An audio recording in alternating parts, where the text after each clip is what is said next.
there's constantly people learning that I'm not just a bass player or so. I think a lot of people just kind of view me as the kid that was in Van Halen that they hate. Hey, how's it going, man? Howdy, how's it going?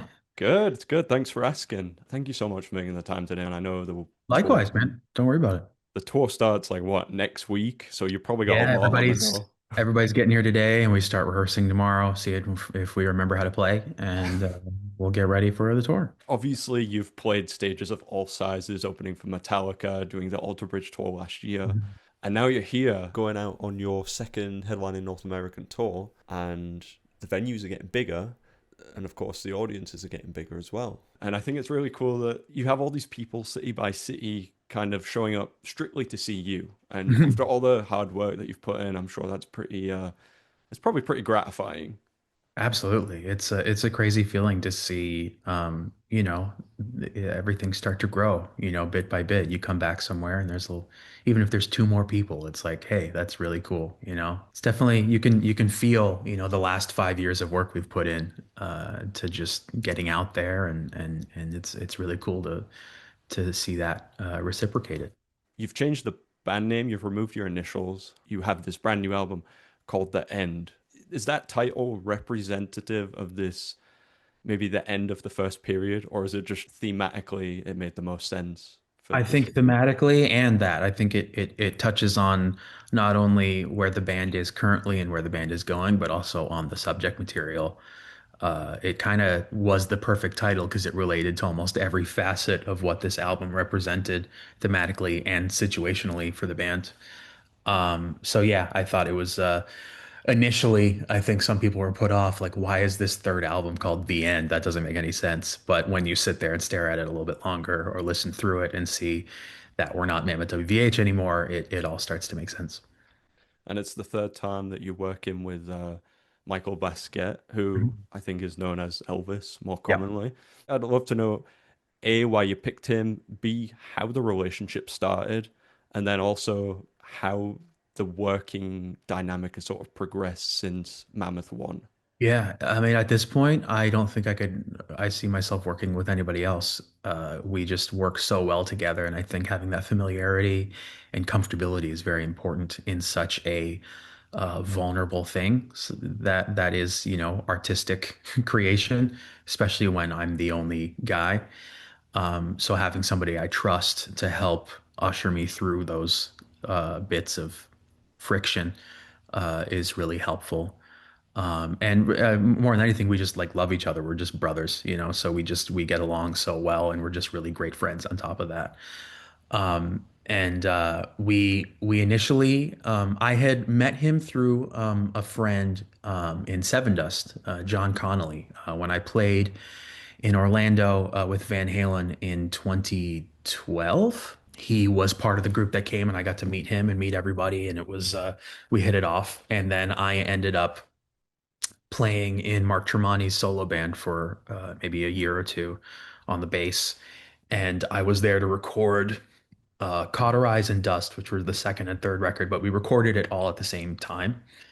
And it was working with Elvis during that period that I realized, like, oh, this guy is awesome. And we have the same sense of humor and we have the same like musical gut instincts and reactions to stuff. So it was around that time that when we found any type of free time, I started showing him some of my demos I was working on, the Mammoth stuff. And he really enjoyed it. And so we just kind of, dog-eared that and then came back to it a little bit later when they were in town in Los Angeles and we just decided to start working together. So I think it was January of 2015 where we did the initial bit of tracking for what would become Mammoth. And we've just been, together ever since. You guys are like bread and butter at this point. That's awesome. Pretty much. So it's probably safe to say whenever a fourth album comes around, he'll be a guy. Yeah, I mean, it's just kind of like look at like how, I think a lot of bands will get comfortable, with certain even the Beatles with like George Martin and like I mean Rick Rubin, he's hasn't he done like every System of a Down record, so it's just like I think people just find their comfort zone and it's a really important thing. I definitely think it's important to like grow and challenge yourself, but I feel like I did that with this record. But it's definitely important to have that sense of comfortability in somebody you trust more than anything. For sure, it's clear you guys really complement each other too, which I kind of want to touch on your musicianship in itself. You know, I feel like a lot of people really don't understand how talented you quite are. You know, oh, he played bass. No, like you, as far as I know, you started on the drums, right? Mhm. Right. And I'm just wondering, like, over the years, you know, maybe you picked up drums and then you kind of touched every instrument along the way, or was it when you decided to start making music, was that kind of when you're like, okay, I need to own my craft in everything? Yeah, it was a hobby. It was something I enjoyed doing. You know, I started playing drums when I was 9. I picked up a guitar when I was 12. And then shortly after, I started jamming with my dad and my uncle on bass. And I had always been able to just kind of sing. Like it was never a thing I learned how to do. It was just kind of there. And so I guess over the course of 20 plus years, I think it's like the 10,000 hour rule. The more you do something, the hopefully better you get at it. But yeah, thank you for saying that. It's a funny thing that I do think, there's constantly people learning that I'm not just a bass player or so. I think a lot of people just kind of view me as the kid that was in Van Halen that they hate. And even when you hear like, oh yeah, he plays everything on the record, I don't think that registers to some people like what goes into doing that because it is a lot. And I mean, I enjoy it and that's why I do it. But it definitely is, I think, more work than people realize. I think I've listened to all three albums. Like I'm just gearing up for the tour. I'm kind of in that mode where it's all I'm listening to right now. Um, I think about songs like Right or even The End, and it's like I'm wondering if beforehand you were sort of cognizant of the fact that you might have to perform these live, or if it's like when you're putting the song together, you kind of realize like I have to play this live. You're a very rhythmic player, so I start on drums, and I think that's a big reason why, something right is a perfect example of like that rhythmic approach. Like it's almost like the notes don't even matter. It's the rhythm of it that is what makes the song. And that's funny. That is actually a joke between Elvis and I whenever we record. I'll have to do something or I'll sing something. And I'm like, dude, how the hell am I going to do that live? And he's like, that's a problem for future Wolfie. He's like, we're trying to make a record right now. You can figure that out later. And to be fair, I do always figure it out. I think the biggest challenge of this record was figuring out how to do that guitar slapping part on the end while singing that first verse. And so when I was writing the vocal melody, I was writing it as I was doing it just to make sure. That's why I think a lot of those notes are just kind of long, held out things because it was just like, I need to be able to do this at the same time.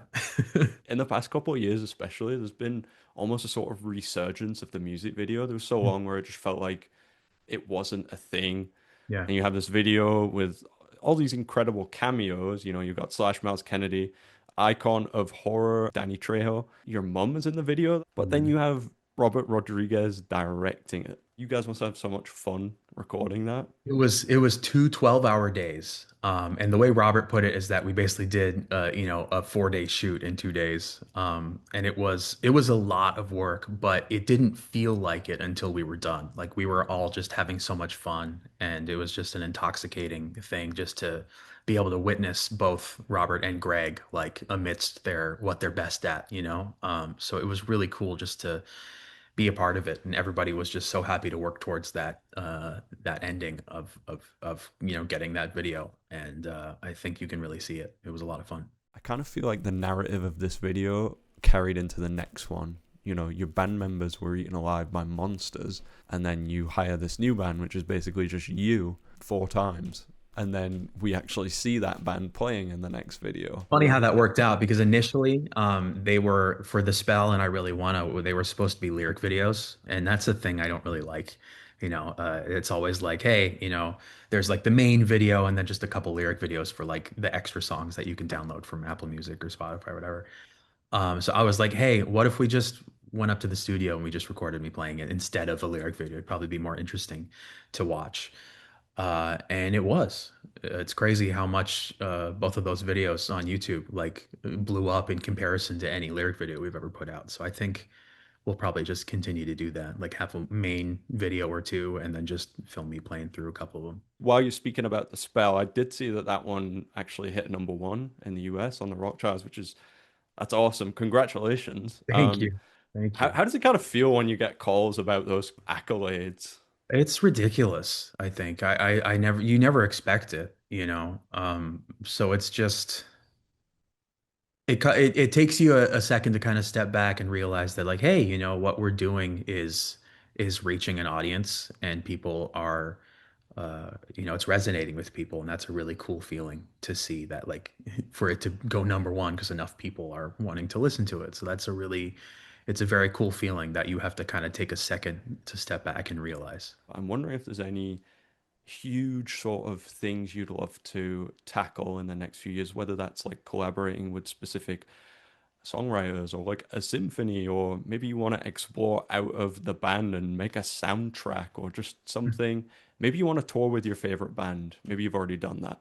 Well, we're opening for Iron Maiden in South America this year, Oh which man. is I mean, opening for Iron Maiden in general, ridiculous, but in South America, it's going to be unreal. I can't believe we have that opportunity. Very crazy. We have had some crazy opportunities to tour with some incredible bands, but I think if there was one more on that list, it would be like it'd be really cool to open for AC/DC. I think they're an all-timer for me. So that would be a cool thing.